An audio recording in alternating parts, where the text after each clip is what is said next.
la question de Basmala. Vous savez bien qu'on commence la prière chez les Malikites par Alhamdulillah Rabbil Alamin, chez les Shafi'ites par Bismillah ar-Rahman ar-Rahim, qu'on appelle Al-Basmala. On aura peut-être l'occasion, si des questions se posent là-dessus. Je vous ordonne à vous tous, dit le chef, de rester dans la doctrine malikite. C'est une doctrine droite et juste. Si vous me voyez faire quelques pratiques qui ne se conforment pas, et que je ne vous ai pas ordonné, abstenez-vous-en et référez-vous toujours au rythme malikite. J'ai, quant à moi, des particularités qui me sont exclusives, dans lesquelles je ne vous ordonne pas de me suivre. Il apparaît donc nettement dans cette lettre que Cheikh Ahmadou Bamba est foncièrement orthodoxe, mais il a également des particularités où il n'est peut-être pas régi par les mêmes règles que nous. Autrement, ni sa probité dans tous les domaines, ni sa crainte de Dieu, sa rectitude et ses connaissances étendues ne sauraient être mises en cause, du moins pour ceux qui le connaissent bien. Une fatwa, c'est-à-dire une information religieuse. Dans la charia, dit le chef, le vocable saum, c'est-à-dire jeûne, implique le fait de s'abstenir de manger, de boire, d'avoir des rapports sexuels ou de tout ce qui s'en apparente, du point de l'aurore au coucher du soleil. Ceci dans la charia. Mais dans la haqiqa, c'est le sens profond qui, loin d'exclure le premier, l'affirme solidairement. Dans la haqiqa, donc, le mot saum, c'est en plus de ce qui est dit, de s'éloigner des vices et des défauts du cœur qui s'extériorisent, excusez-moi, par les membres et se manifestent au sens tels que l'orgueil, la jalousie, la vengeance, la médisance et leurs semblables.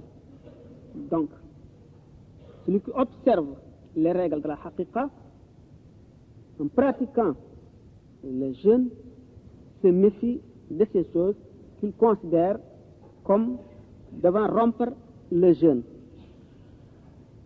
Ce fait seulement la rupture du jeûne. En ce qui concerne la première considération, se fait seulement par les choses qui rompent habituellement. Mais pour le deuxième, par le sir.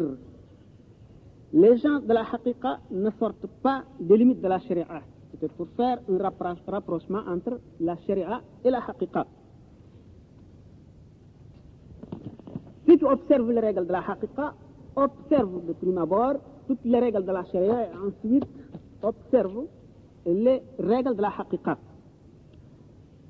Même au cas où il te semble observer le contraire de ce qui a été dit chez l'un d'eux, c'est-à-dire chez l'un des soufis, il faut être attentif, car cet état mystique ne se réalise que sur la base de la sharia. Lis dans le Coran, وَكَانَ وَرَاءَهُمْ مَلِكٌ يَأْخُذُ كُلَّ سَفِينَةٍ غَصْبًا.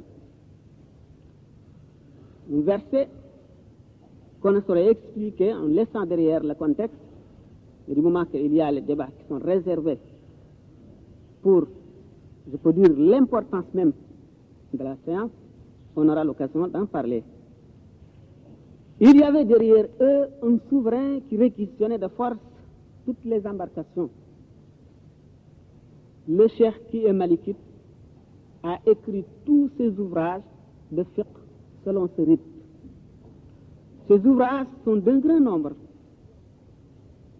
Viatique des jeunes, les itinéraires des paradis, celui qui adoucit le cœur, le faisceau de lumière qui illumine les cœurs, etc., etc.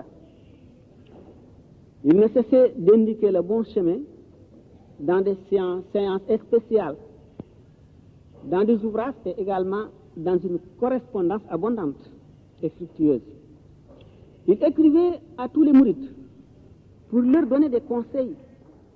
Il dit, dans une de ses lettres, à tous les mourides, hommes et femmes, une salutation délicieuse qui vous préserve tous et qui vous met dans la paix et le salut dans ce monde et dans l'autre.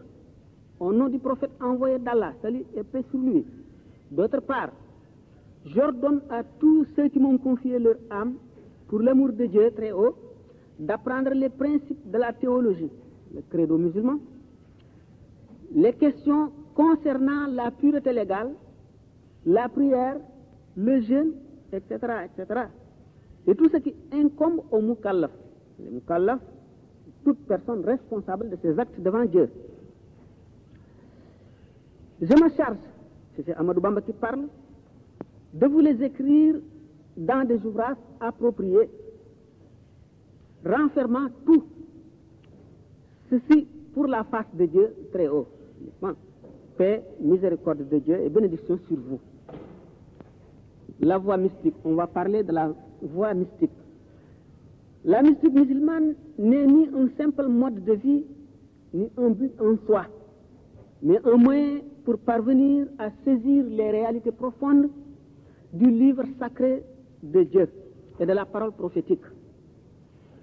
Elle permet à l'homme d'accéder au bonheur éternel. Les principes du soufisme sont formulés et symbolisés par un long voyage, un long et dur voyage.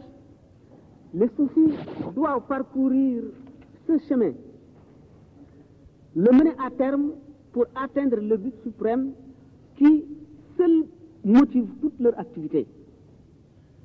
Nous nous contentons volontiers d'évoquer ici les principes fondamentaux du tasawwuf, mais tout en laissant les nombreuses controverses suscitées à son sujet.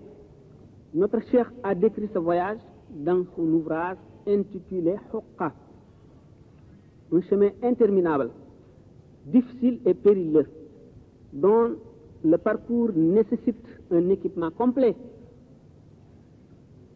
une trousse de 10 après, dont un guide infaillible ayant déjà fait le chemin. La maison de la wilaya étant instaurée sur 4 rukns, c'est-à-dire 4 piliers principaux, qui sont un silence prolongé, une faim endurée, une veille habituelle, l'esselement laborieux. Les 10 préparatifs du voyage sont la résolution d'où résulte tout voyage. Tout voyage est précédé d'une résolution ferme. Le guide éclairé, qui n'est autre que le cheikh, remplissant toutes les conditions.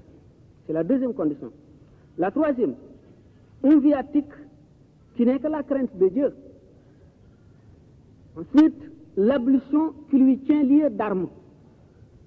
Et la mention du glorieux nom de Dieu qui est sa lanterne pour s'éclairer la nuit. Le souci constant considéré comme sa monture, il lui faut une monture, des frères de même chemin et destination qui sont ses compagnons de route. Chaque voyageur a besoin des compagnons de route. La conscience de son impuissance dans l'abandon à Dieu qui lui sert d'appui. La charia qui est sa route.